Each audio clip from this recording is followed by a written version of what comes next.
दुनिया का सबसे बड़ा धर्म और संस्कृति का प्रतीक माना जाता है। दुनिया भर के लोगों की आस्था से जुड़ा ये मेला 48 दिनों तक चलता है। आइए आपको बताते हैं कि कुंभ का अर्थ क्या है और क्या है महाकुंभ। कुंभ मेले का इतिहास कम से कम 850 साल पुराना है। भारत में ये मेला बहुत अनूठा है, जिसमें पूरी दुनिया से लोग आते हैं और पवित्र नदी में स्नान करते हैं। इसका एक अपना ही धार्मिक महत्व है और ये संस्कृति का भी एक महत्वपूर्ण प्रतीक माना जाता है। ये मेला लगभग 48 दिनों तक चलता है। मुख्य रूप से दुनिया भर से साधु, संत, तपस्वी, तीर्थयात्री इत्यादि भक्त इसमें भाग लेते हैं। परंतु क्या आप कुंभ का अर्थ जानते हैं? इसे क्यों मनाया जाता है? इसके पीछे का इतिहास क्या है? किसने कुंभ मेले की शुरुआत की? आइए आपको बताते हैं। हिंदू पौराणिक कथाओं के अनुसार कुंभ मेला 12 वर्षों के दौरान 4 बार मनाया जाता है। कुंभ मेले का आयोजन 4 तीर्थ स्थलों में होता है। उत्तराखंड हरिद्वार में गंगा नदी पर, मध्य प्रदेश उज्जैन में शिप्रा नदी पर, महाराष्ट्र नासिक में गोदावरी नदी पर और उत्तर प्रदेश प्रयागराज में गंगा, यमुना और सरस्वती 3 नदियों के संगम पर। कुंभ का अर्थ होता है अमृत का कलश या पात्र। माना जाता है कि आदि शंकराचार्य ने इसकी शुरुआत की थी, लेकिन कुछ कथाओं के अनुसार कुंभ की शुरुआत समुद्र मंथन के आदिकाल से ही हो गई थी। कथाओं के अनुसार समुद्र मंथन में निकले अमृत के कलश से बूंदे हरिद्वार, इलाहाबाद, उज्जैन और नासिक के कई स्थानों पर गिरी थी। इसीलिए इन चारों स्थानों पर ही कुंभ मेला हर 3 बरस बाद लगता आया है और फिर 12 साल बाद ये मेला अपने पहले स्थान पर वापस पहुंचता है। महाकुंभ क्या है? ये समझने के लिए आपको कुंभ के चारों प्रकार समझने होंगे। पूर्ण कुंभ मेला। मुख्य रूप से भारत में 4 कुंभ मेला स्थान यानी प्रयागराज, हरिद्वार, नासिक और उज्जैन में आयोजित किए जाते हैं। ये हर 12 साल में इन 4 स्थानों पर बारी बारी आता है। अर्ध कुंभ मेला, इसका अर्थ है आधा कुंभ मेला, जो भारत में हर 6 साल में केवल 2 स्थानों पर होता है, यानी हरिद्वार और प्रयागराज।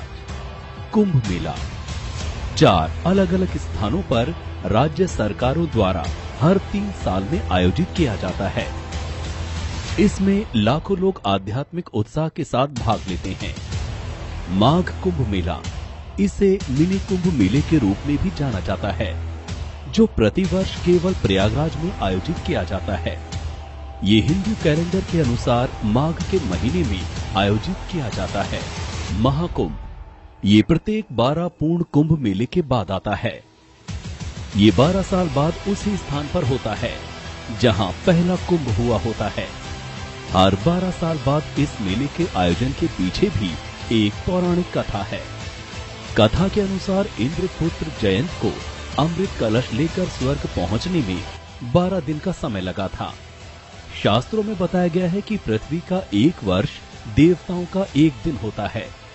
इसलिए पृथ्वी पर महाकुंभ को 12 साल बाद मनाया जाता है।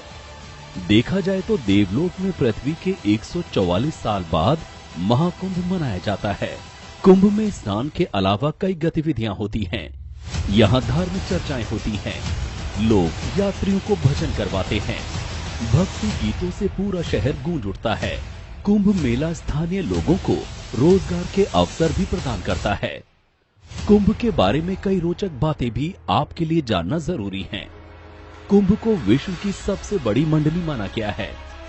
कुंभ मेले में अक्सर 50 से 60 लाख श्रद्धालुओं के रिकॉर्ड जनगणना को दिखाया गया है। 4 शहरों में से प्रयागराज, नासिक, हरिद्वार और उज्जैन। प्रयागराज में होने वाला कुंभ मेला सबसे पुराना है। कुंभ मेला उन तिथियों पर लगता है जब अमृत पवित्र कलश से इन नदियों में गिरा। राशियों और ग्रहों से जुड़ा है कुंभ मेला। कुंभ मेला किस स्थान पर लगेगा, ये राशि तय करती है। कुंभ के लिए कुछ नियम निर्धारित हैं। जैसे प्रयाग में कुंभ तब लगता है जब माघ अमावस्या के दिन सूर्य और चंद्रमा मकर राशि में होते हैं और गुरु मेष राशि में होता है। 1989, 2001, 2013 के बाद अब अगला महाकुंभ मेला यहाँ 2025 में लगेगा। कहते हैं कुंभ योग का उल्लेख विष्णु पुराण में मिलता है। विष्णु पुराण में बताया गया है कि जब गुरु कुंभ राशि में होता है और सूर्य मेष राशि में प्रवेश करता है, तब हरिद्वार में कुंभ लगता है। 1986, 1998, 2010 के बाद अब अगला महाकुंभ मेला हरिद्वार में 2021 में लगेगा। सूर्य और गुरु जब दोनों ही सिंह राशि में होते हैं, तब कुंभ मेले का आयोजन नासिक यानी महाराष्ट्र में गोदावरी नदी के तट पर लगता है। वहीं गुरु जब कुंभ राशि में प्रवेश करता है, तब उज्जैन में कुंभ लगता है। कुंभ से जुड़े महत्वपूर्ण ग्रह। कुंभ के आयोजन में सूर्य, चंद्र, गुरु और शनि ग्रह की भूमिका महत्वपूर्ण मानी जाती है। इसलिए इन्हीं ग्रहों की विशेष स्थिति में कुंभ का आयोजन होता है। कहते हैं कि सागर मंथन से जब अमृत कलश मिला, तब उसे लेकर देवताओं और असुरों में खींचातानी शुरू हो गई। ऐसे में कलश से झलककर अमृत की बूंद जहाँ जहाँ गिरी, वहाँ पर कुंभ का आयोजन किया जाता है। मानना है कि अमृत की खींचातानी के समय चंद्रमा ने अमृत को बहने से बचाया, गुरु ने कलश को छुपा कर रखा, सूर्यदेव ने कलश को फूटने से बचाया और शनि ने इंद्र के प्रकोप से रक्षा की। इसलिए जब इन ग्रहों का संयोग एक राशि में होता है, तब कुंभ का आयोजन होता है, क्योंकि इन 4 ग्रहों के सहयोग से अमृत की रक्षा हुई। कुंभ मेले में देश में कुल 13 मान्यता प्राप्त अखाड़े शामिल होते हैं। इनमें से 7 शैव, 3 वैष्णव व 3 उदासीन सिख अखाड़े रहेंगे। इसके अलावा जूना अखाड़ा में समाहित हो चुका किन्नर अखाड़ा भी कुंभ का साक्षी बन गया है। कुंभ मेले में पहले स्नान का नेतृत्व संतों द्वारा किया जाता है, जिसे कुंभ के शाही स्नान के रूप में जाना जाता है और ये सुबह 3 बजे शुरू होता है। संतों के शाही स्नान के बाद आम लोगों को पवित्र नदी में स्नान करने की अनुमति मिलती है। हिंदू पौराणिक कथाओं के अनुसार ये माना जाता है कि जो इन पवित्र नदियों के जल में डुबकी लगाते हैं, वे अनंत काल तक धन्य हो जाते हैं। यही नहीं, वे पाप मुक्त भी हो जाते हैं और उन्हें मुक्ति के मार्ग की ओर ले जाता है। कुंभ मेले का पहला लिखित प्रमाण भागवत पुराण में उल्लिखित है। कुंभ मेले का एक अन्य लिखित प्रमाण चीनी यात्री ह्वेन त्सांग के कार्यों में उल्लिखित है, जो हर्षवर्धन के शासनकाल के दौरान 629 से 645 ईस्वी में भारत आया था। साथ ही समुद्र मंथन के बारे में भागवत पुराण, विष्णु पुराण, महाभारत और रामायण में भी उल्लेख किया गया है। यूनेस्को ने कुंभ मेले को भारत की सांस्कृतिक विरासत के रूप में मान्यता दी है। यहाँ मुख्य स्नान के लिए रथ पर और हाथियों पर संतों का रंगारंग जुलूस और कार्यक्रम विशेष आकर्षण का केंद्र होते हैं। ऐसी मान्यता है कि हरिद्वार कुंभ में स्नान करने से शरीर और आत्मा दोनों शुद्ध हो जाती हैं।